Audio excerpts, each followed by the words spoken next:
Yeah, All yeah. right, perfect. All right. Well, I don't want to take up too much of your time.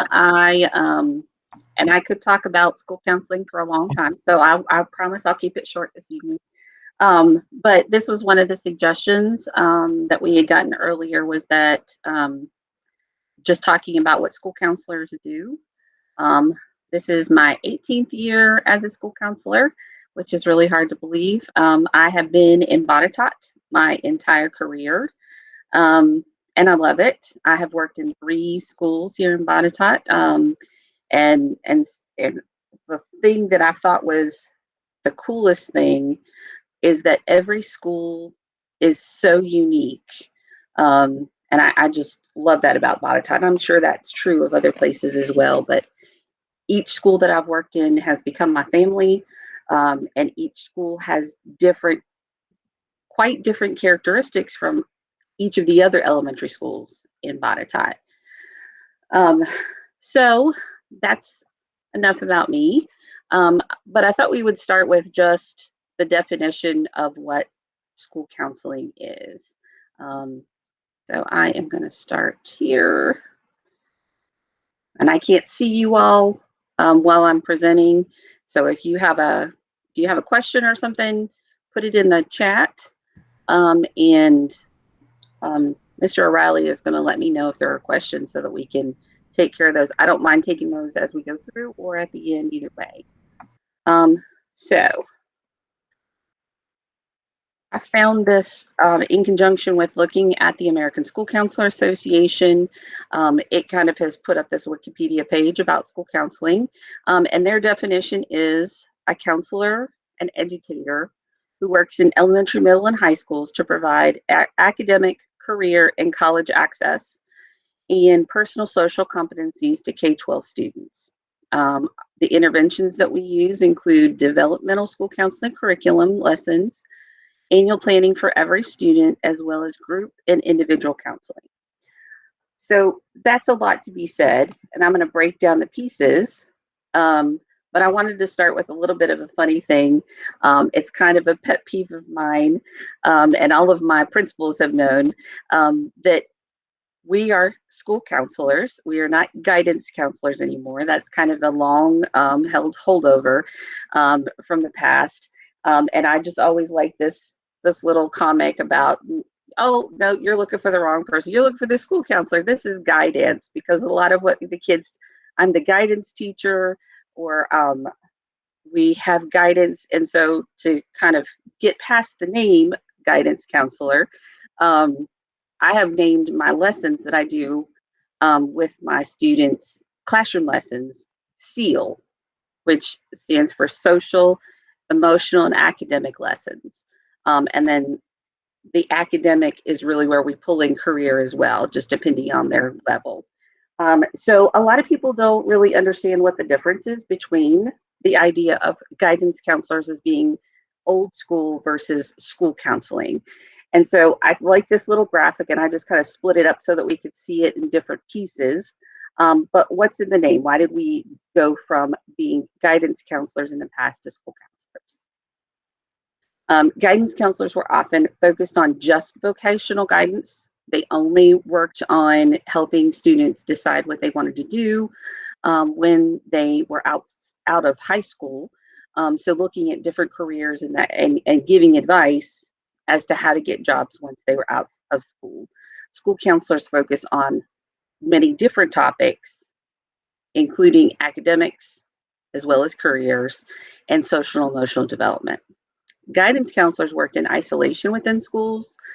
They often worked in an office by themselves, and they didn't really collaborate with others. As school counselors, that is a lot of what I do, is collaborating with other teachers, with other professionals, and with parents, and creating communication and a good relationship between everybody as much as possible. Um, but yes, I also work with outside agencies, and other stakeholders in our school to make sure that we're providing the best that we can for each student. And where's my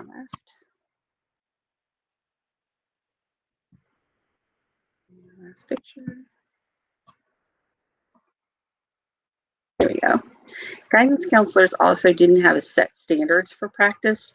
They were oftentimes just former teachers that when that role became open, there wasn't a set kind of training for guidance counselors. They just kind of stepped into a role. And it was very different between different schools. There weren't really any standards. We have had the American School Counselor Association since the early 80s, I believe it was. And it was started out in just one state or two states here or there, and then it became more of a national association in the mid 80s. And they created a framework for school counseling programs in 2002. And so I have worked under the ASCA National Model Framework all of my career. Guidance counselors were mostly working with students at high school level and just a few students. And school counselors are master's level trained educators that work with all students K through 12. We look at our methods of delivery, how we deliver our program to both students and our whole program to parents, administrators, and teachers. We look at these four areas. We look at guidance curriculum, which is really our comprehensive program and how we provide classroom lessons or informational sessions for the older students. Responsive services, that's where we're working generally one-on-one with a student about specific needs. System support, that includes how we look at data, how we help teachers provide the best they can for each student. And then individual planning is looking at goal setting and career-related services that we provide students, both in small groups, in classroom level lessons, and individually. So within those four pieces, a lot of what we do falls into those four categories. So looking at the guidance curriculum, those are a lot of times our classroom lessons. We base our lessons developmentally on data-driven lessons that include different kinds of social skills, emotional development, and then we base both academics in school, the skills you need to be a good student, as well as connecting those and tying them into the skills that you need to have a career later in life, or what are your job-related skills. And we're calling those also 21st century skills, what you need to succeed in the 21st century. Our whole school programs could relate to lots of different things, but some of the most common things that we work with are anti-bullying curriculums and kindness programs. I know at the older level, middle and high school in Botetourt, we have the Friends of Rachel Club that a lot of our school counselors help out with. We help facilitate assemblies or plays based on things with character ed, or could be lots of different topics. I know sometimes every few years, I usually facilitate a show about good touch, bad touch with students. We've had lots of programs in motivation. So it could be lots of different things, but we are providing those to all of the students in our school. Individual student planning are where we are looking at career and academic goal setting. So from kindergarten, I know it sounds funny that we do career-related lessons for kindergarten, but we start helping those kids talk about the things that they like, things that they're interested in, because that's going to drive what they want to do when they grow up. Of course, kindergartners don't know what they want to do when they grow up. They usually want to be, like a teacher, a firefighter, or a police officer. A lot of times, those are the most common things I hear. But we do start having them look at the things that they're interested in, things they like to do. And then we tie that into things that we're doing in school. What is that related to? And from kindergarten on up, we keep a folder, an electronic folder of items that the students produce, thinking about what do they want to do when they grow up. So we start to look at the career pathways, and the career clusters. So just how groups um, are connected, like healthcare versus transportation. So we teach the clusters of careers at different grade levels. And then we look more developmentally as they grow older. What are the skills that they're going to need? What do they want to look at for a job? What are they interested in? So we look at that individually, but we also look at that as part of our classroom lessons as well. And then responsive services. These are what I think most people think of when they think of school counseling. A lot of people think that we do therapeutic types of counseling in our schools, and that's not true at all. We do work with students who have immediate concerns. Perhaps a student they're lost their dog over the weekend and they're worried about their dog. Perhaps a student's parents were fighting over the weekend and they're upset when they come to school and they need someone to talk about that with. Perhaps someone's passed away in their home or in their extended family and they need to talk about that. Or perhaps they're having a bad day and they're not able to get themselves in the mode to be in the classroom.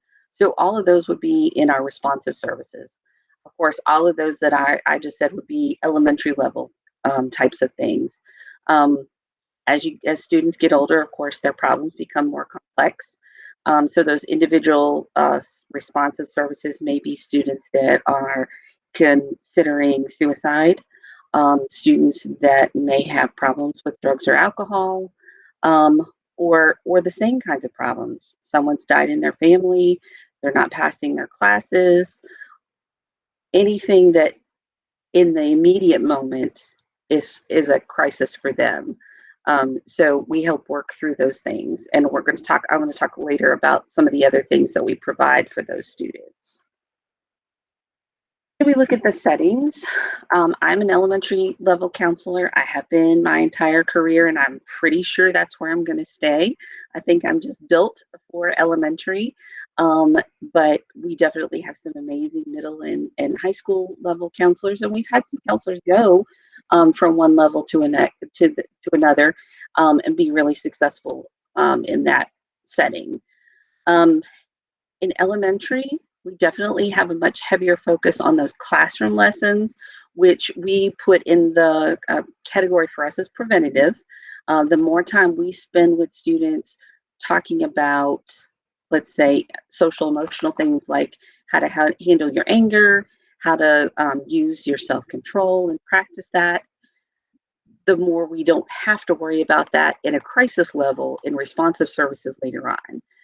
So we tend to look at the fact that most of us go into classrooms um, probably twice a month at some points, depending on the number of classrooms we have and the number of students we have at our schools.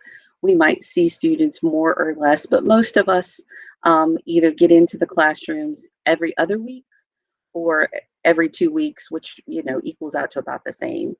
Middle school counselors, they have more of a balance between elementary and secondary or high school counselors. They do a lot of individual planning, especially talking about focusing on scheduling, because getting the classes that you want in line, especially a lot of classes have to be taken in a certain order.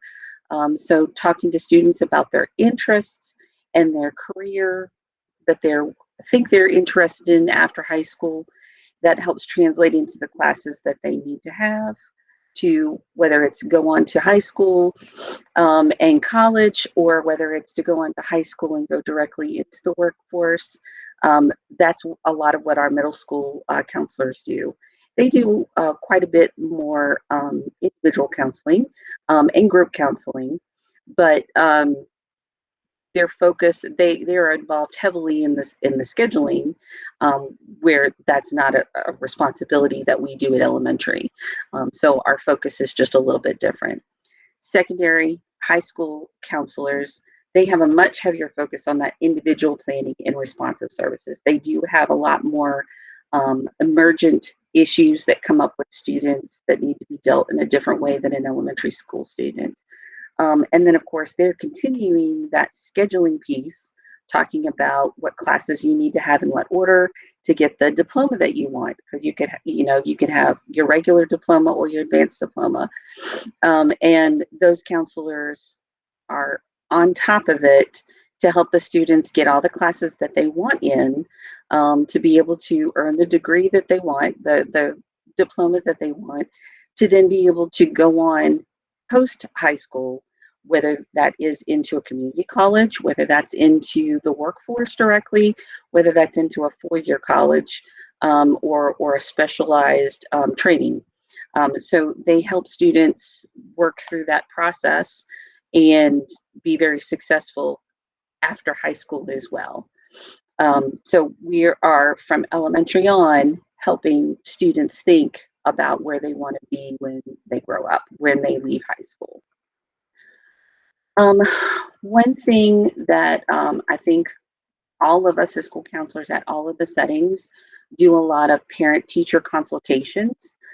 This isn't necessarily that it has to be a conference, but we've all had times where we need to ask for a little advice, or a little, just have a little listening session.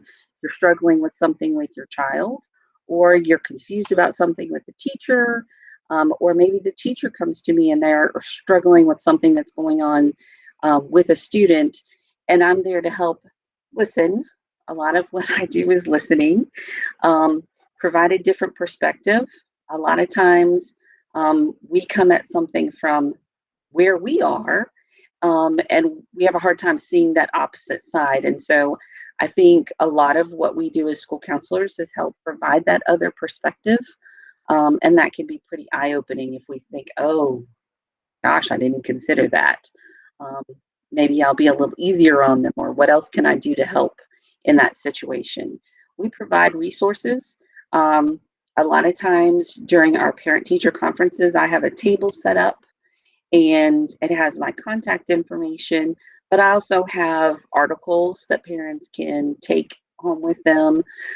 It may be about self control, or it may be about um, the latest research on screens, whether that's TV or video games or whatever. It may be about helping students with self esteem, lots of different things. And parents can pick that up and take it with them, as well as I put those things available on my website. So we definitely have gone electronic this year in a lot of ways. Um, One question that I think school counselors always help focus on is what has been tried. If parents or teachers are stuck, what have you done? What's been successful? What hasn't? I don't think we always think about the things that we've tried and maybe worked a little bit. Maybe we can tweak things a little bit different. And then oftentimes we have suggestions of other things to try. Sometimes that perspective shift helps teachers get a different idea of something else to work with a student on. Or maybe I facilitate a conversation between parent, student, and teacher. Um, I think a lot of what we do is about facilitation of positive communication. Um, we get stuck a lot of times thinking about the negative. As school counselors, I have been labeled kind of a Pollyanna sometimes and thinking positively, but thinking positively is so important. Trying to look at a problem from the what are the strengths here? What's going well? Sometimes is that perspective shift. We're so negative about something that we feel has gone on for a long period of time that we don't stop and look at, well, it could be worse, and look at what is going well. So a lot of ways that we facilitate different communication, providing PTA workshops sometimes, um, providing education through advisory councils, um, like SEAC, or on other boards, um, providing newsletters and websites, information within our school newsletters, and helping to facilitate those conferences and meetings. Um, I'll talk about a little bit in a later slide about 504, but Oftentimes I'm asked if I'm working with a student to come into a parent-teacher conference or an IEP. I don't attend IEPs all the time. I certainly wouldn't get a whole lot of counseling done if I did. Um, but if I'm working directly with a student, I might have a different perspective that either a parent asks me to come to the IEP, or my administrator or the teacher asks me to come to those meetings. And um, like I said, sometimes that's just a different perspective. Um, then a lot of times when there is a need that we become aware of as school counselors, we help point parents in the right direction of resources that they might need in different situations. So we keep a list of information about food banks, clothing closets in our area, counseling services, free clinics, dental, glasses, those kinds of things. Um, Help at Christmas time. We often get groups that come to us and say they want to help in some way. So we often have those connections. And then also grief resources. I have gotten a number of times over the years information about grief groups for students, and getting that information out to parents or grandparents. That can be really helpful. I feel like a lot of times as school counselors, we are the ones that say, "How can I help?" when there's a problem.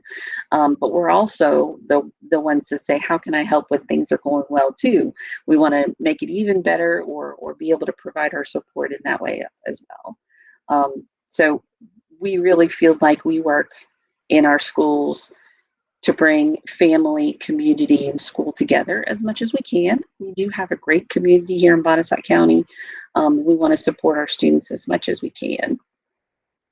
I was asked specifically to talk a little bit about COVID support, and I kind of just created a little bit of a list. But we did quite a lot of things in COVID support in the last year. Um, at first, it was really turning a lot of our resources into electronic means, rethinking what we do, because a lot of times um, what we do can be a little sticky, and we try to keep things confidential with our students. So thinking about providing counseling through video, through a means like this, and not knowing who's on the other side to hear what we're talking about, can be a little sticky. We want the student to feel like they're secure, as well as that what we're doing is secure as well. We don't want to create a problem for anyone. So we just had to rethink what we do, and of course that's true for lots of jobs that in the last year. Um, Several of us went into hosting or co-hosting online meetings with teachers, or providing our own online meetings. I worked with in the fall more of our remote students, so they had a place to come and connect with me and talk about emotions, and we talked about stress, and just weekly meetings so that they were reaching out and talking to somebody other than their own classmates. um, we talked kind of, I had groups based on K through 2 and 3 through 5. So they got a little bit of feel from other students are going through the same similar things. And it was just an extra way of connecting with the outside world for students that were staying home. Um, a lot of the school counselors, both elementary, middle, and high, helped with delivering food to families that signed up for those needs, helping families work through technology concerns. A lot of us helped in the fall, either with connecting families who didn't have good connections, who didn't have the means for purchasing technology if they were looking for that, and just helping them walk step through step to get into all of the electronic ways that we were doing things. We provided resources for counseling for the food banks, just as I said in the last slide. We provided online social emotional check-ins. My students could log on to my website or email me and kind of check in with me daily if they wanted to, or weekly if they wanted to. It was just a way of them telling me they were okay, or if they wanted, they could request a phone call or an email from me. We made lots of phone calls to families that we might have been concerned about or students that we wanted to check in on. Several of us sent postcards to all of our students just to check in with them and provide our contact information so they could check in with us if they had concerns. We had lots of schools that did the neighborhood drive-throughs. We participated in lots of those things, and the list can go on and on. So like everybody, everything kind of had to turn on their head, and we just had to take a new look at what we did. And we tried to provide the support that parents were needing at the moment. We all wear a lot of hats in Botetourt County as a small county. And there are some roles that many of our school counselors do within our schools that are not counseling related, but that we all, most of us do. I am the 504 coordinator in my school. And of the elementary counselors, I think 5 of us also serve as 504 coordinators in our building. Many of us also serve as school test coordinators in our building. Many of us serve on Red Ribbon Week committees, those activities that happen in October. Many of us participate in our student government councils. Ours at Cloverdale is the Character Counts Council, and I have helped with one of my teaching colleagues run the Character Counts Council for a number of years. This is the first year we haven't had a student council, so I'm looking to get back to that next year. And then also after school clubs, variety of different things. A lot of our schools have different things to provide enrichment for our students. And most of us provide some kind of club at different times. I did a sponsored a debate club for a number of years when we were able to do things like that. Did I have a question? Yeah, Malia, there's a question from Julie. Okay. It says, is there anything that you can implemented during the COVID pandemic that will remain after we finally return to business as usual? I think probably being able to provide some of our services online in different ways, providing some group information and parent information, whether it's through the Canvas platform, if we continue with that. But I think also reaching out, when we were home, most of us don't give out our cell phone numbers, but we wanted to be able to contact parents as well. And you can sign up for a Google Voice number. And so many of us have done that, and that provides, that level of, I'm not giving out my personal phone, but I can still make contact with my parents. I think there's a number of things, but once all of our students are back in the building,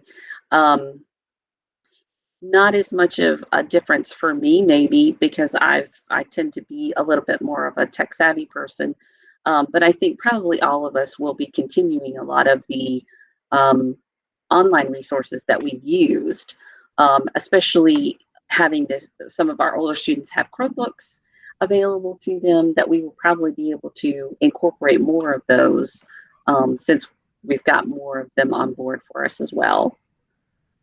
I think I have just a couple more slides.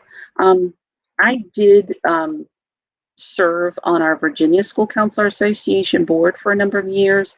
So advocacy is something that I feel strongly about. I do advocate for our school counselors. pretty strongly in our county, and I advocate for our students. And I think all of our school counselors see one of the biggest roles that we provide is advocating for the best interest of our students. That's kind of what we all hold most dear to us.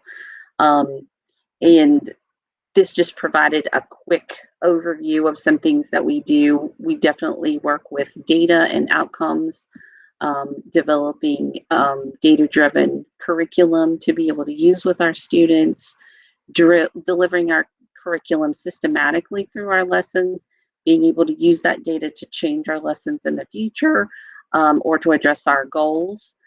We are moved to a new program called Panorama, which provides a huge warehouse, basically, of different curriculum that have been nationally normed, and provides us a way to survey our students and work with our real-time data with our students next fall to create our school counseling goals for the year. So we're really excited about that new program, and helping us be even more systematic in the way that we provide our lessons to our students. We definitely work with our students to evaluate their interests in their individual student planning, help them deliver personal goals, develop those goals that will help them as they go through, whether that's academic or outside of school. We do individual counseling, small group counseling. I haven't done as much of that this year as I would like, but I will definitely look forward to doing that again. I do a lot of my school small group counseling during lunch times, and that was kind of an iffy thing for us this year. So I'm looking forward to getting back to that next year. Of course, we do provide crisis response. You never know when a crisis is going to come up, but I can almost guarantee you that when one does, it's going to happen on a Friday at 2 o'clock in the afternoon. That's almost always when things seem to go downhill for us. And then we make referrals as needed for outside counseling. We work with parents closely when we have concerns, and we work with our administrators and our teachers pretty closely in our buildings. So the last thing I just wanted to leave you with was that here in Bogota, we all feel like we advocate for our students' best interest, and we feel like a family as well. The elementary school counselors are very close.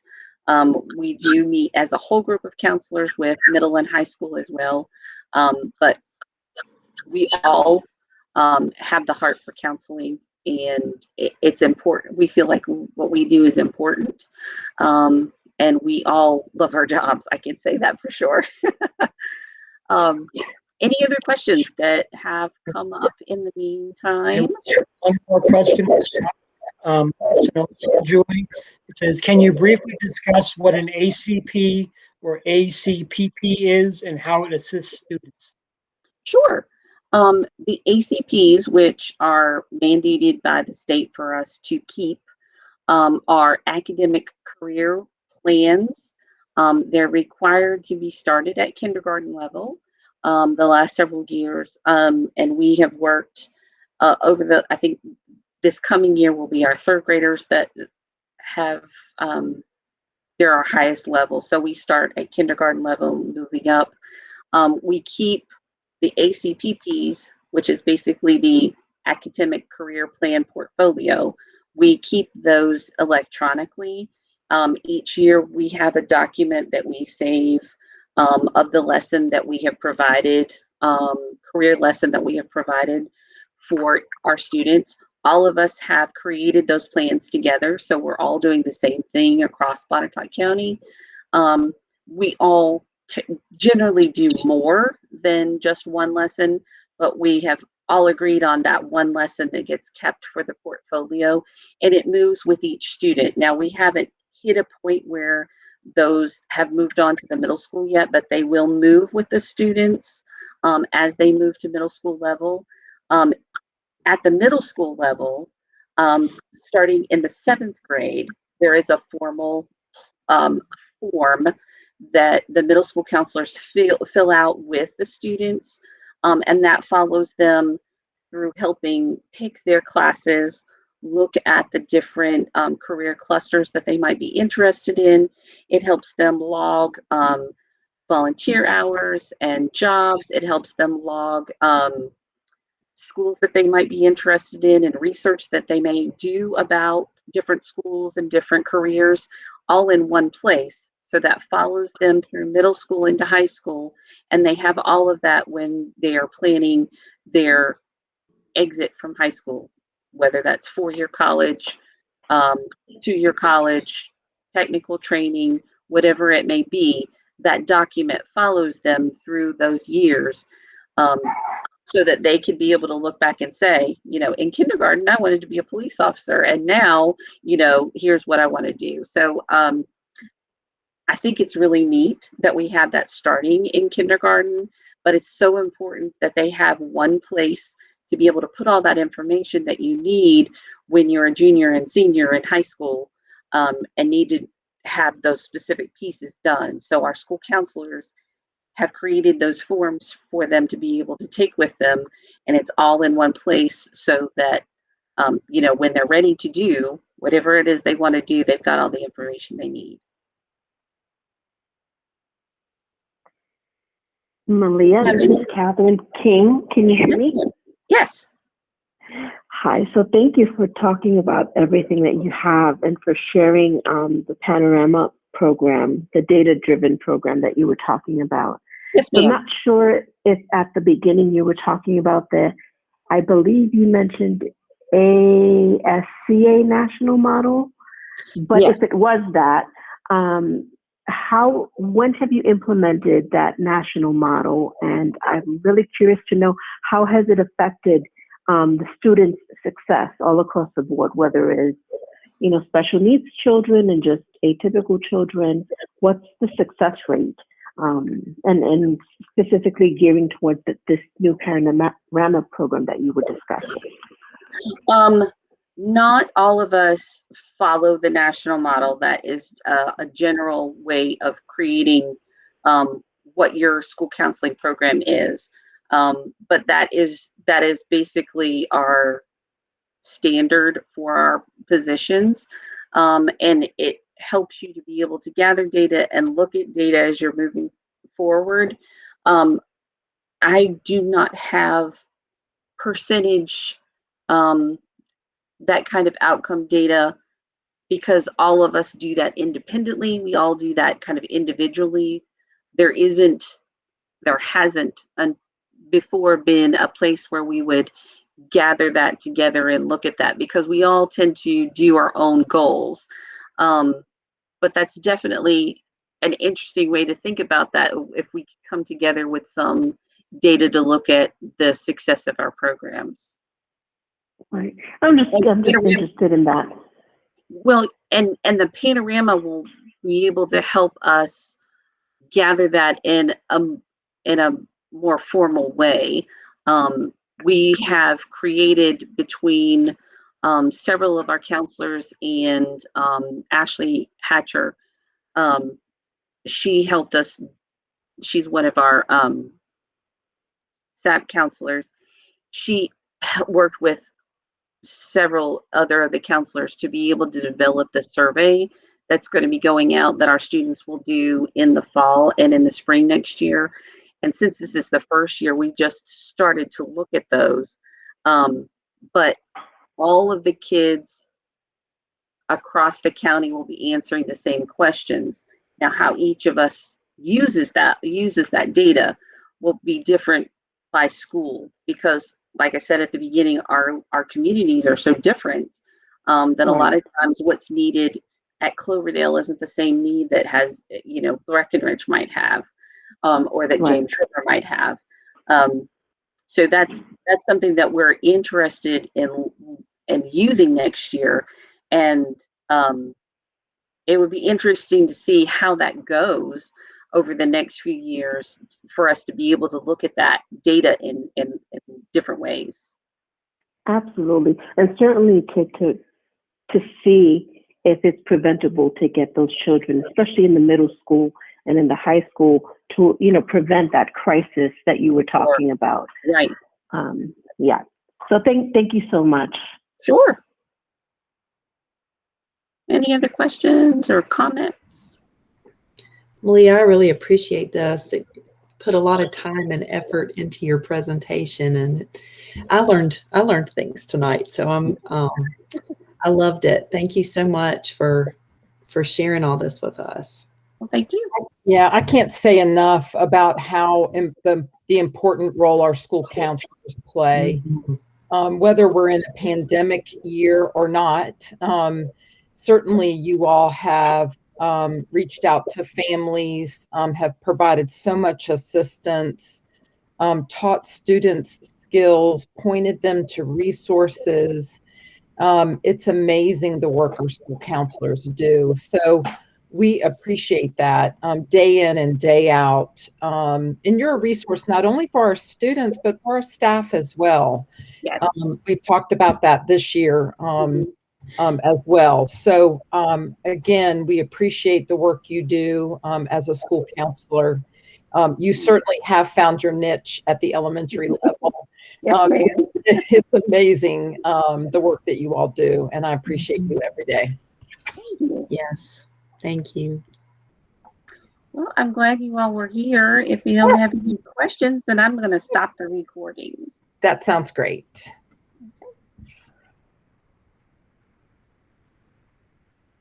There we go.